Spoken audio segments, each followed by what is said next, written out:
Hola, ¿qué tal? Muy buenas noches, bienvenidos a nuestro ciclo de lecturas desde casa y para casa.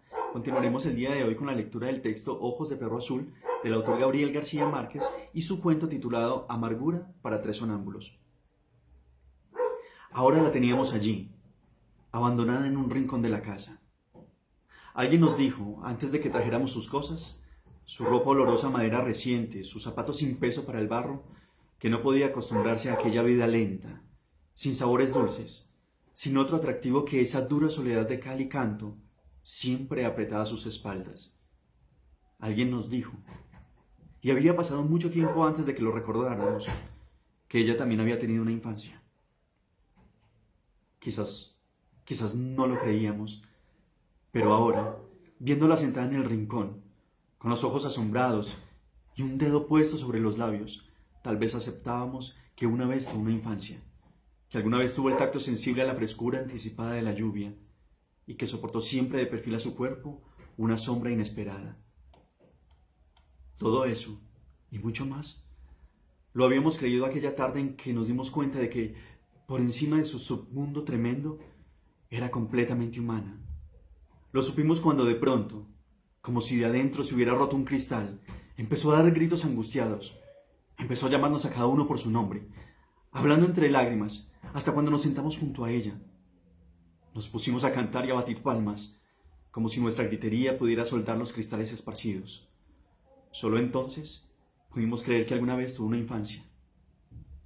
Fue como si sus gritos se parecieran en algo a una revelación, como si tuvieran mucho de árbol recortado y río profundo. Cuando se incorporó, se inclinó un poco hacia adelante y todavía sin cubrirse la cara con el delantal, todavía sin sonarse la nariz y todavía con lágrimas, nos dijo, no volveré a sonreír. Salimos al patio, los tres, sin hablar. ¿Acaso creíamos llevar pensamientos comunes? Tal vez pensábamos que no era lo mejor encender las luces de la casa. Ella deseaba estar sola, quizás, sentada en un rincón sombrío, tejiéndose la trenza final, que parecía ser lo único que sobreviviría de su tránsito hacia la bestia. Afuera, en el patio, sumergidos en el profundo vaho de los insectos, nos sentamos a pensar en ella. Lo habíamos hecho otras veces. Podíamos habernos dicho que estábamos haciendo lo que habíamos hecho todos los días de nuestras vidas. Sin embargo, aquella noche era distinto. Ella había dicho que no volvería a sonreír. Y nosotros que tanto la conocíamos, teníamos la certidumbre de que la pesadilla se había vuelto verdad. Sentados en un triángulo, la imaginábamos allá adentro, abstracta, incapacitada, hasta para escuchar los innumerables relojes que se medían en el ritmo, marcado y minucioso, y en que se iba convirtiendo en polvo. Si por lo menos tuviéramos valor para desear su muerte, pensábamos a coro. Pero la queríamos así, fea y glacial, como una mezquina contribución a nuestros ocultos defectos. Éramos adultos desde antes, desde mucho tiempo atrás. Ella era, sin embargo, la mayor de la casa.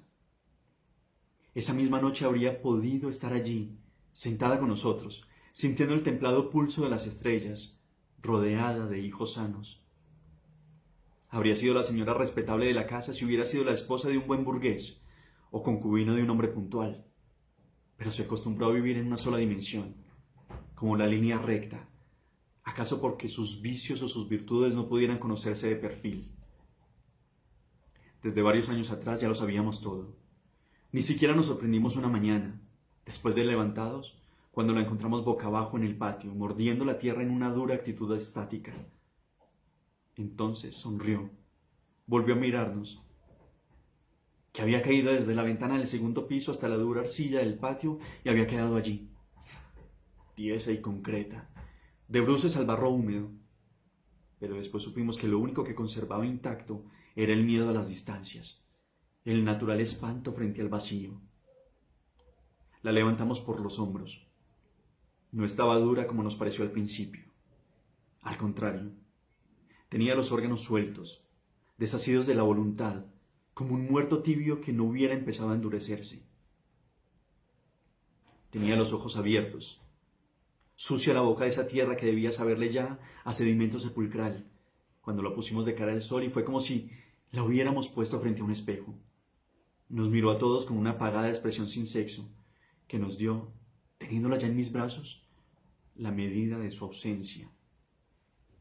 Alguien nos dijo que estaba muerta, y se quedó después sonriendo con esa sonrisa fría y quieta que tenía durante las noches cuando transitaba despierta por la casa. Dijo que no sabía cómo llegó hasta el patio.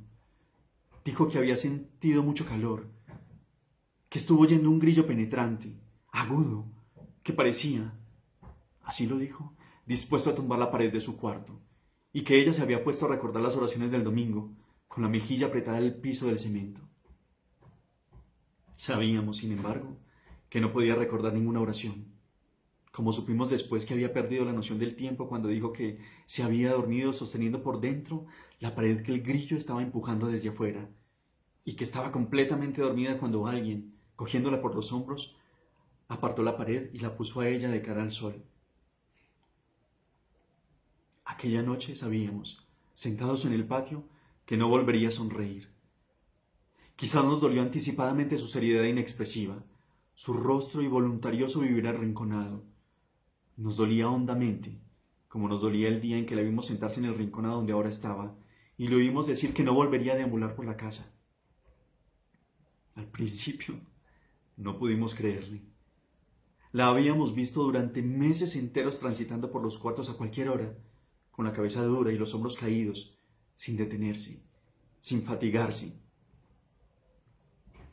De noche, oíamos su rumor corporal, denso, moviéndose entre las dos oscuridades, y quizás nos quedamos muchas veces despiertos en la cama, oyendo su sigiloso andar, siguiéndola con el oído por toda la casa.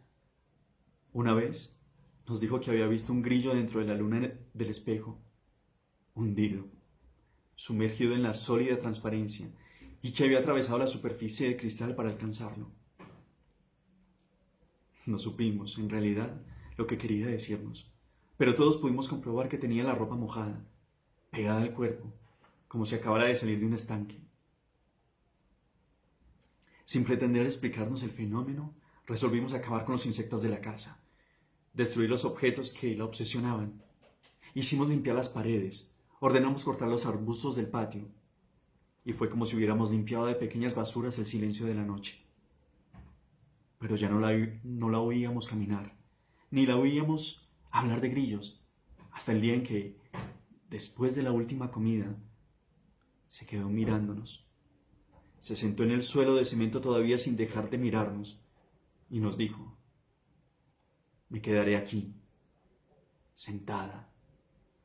Y nos estremecimos, porque pudimos ver que había empezado a parecerse a algo que era ya casi completamente como la muerte.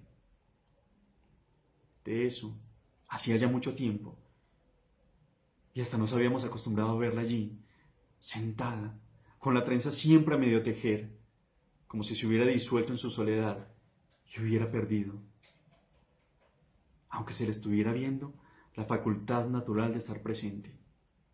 Por eso ahora sabíamos que no volvería a sonreír, porque lo había dicho en la misma forma convencida y segura en que una vez nos dijo que no volvería a caminar. Era como si tuviéramos la certidumbre de que más tarde nos diría: no volveré a ver, o quizá no volvería a oír, y supiéramos que era lo suficientemente humana para ir eliminando a voluntad sus funciones vitales, y que, espontáneamente, se iría acabando sentido a sentido, hasta el día en que la encontráramos recostada a la pared, como si se hubiera dormido por primera vez en su vida. Quizás faltaba mucho tiempo para eso, pero los tres, sentados en el patio, habríamos deseado aquella noche sentir su llanto afilado y repentino, de cristal roto, al menos para hacernos la ilusión de que habría nacido una niña dentro de la casa, para creer que había nacido nueva. Muchísimas gracias por escucharnos y compartir con nosotros este tipo de espacios.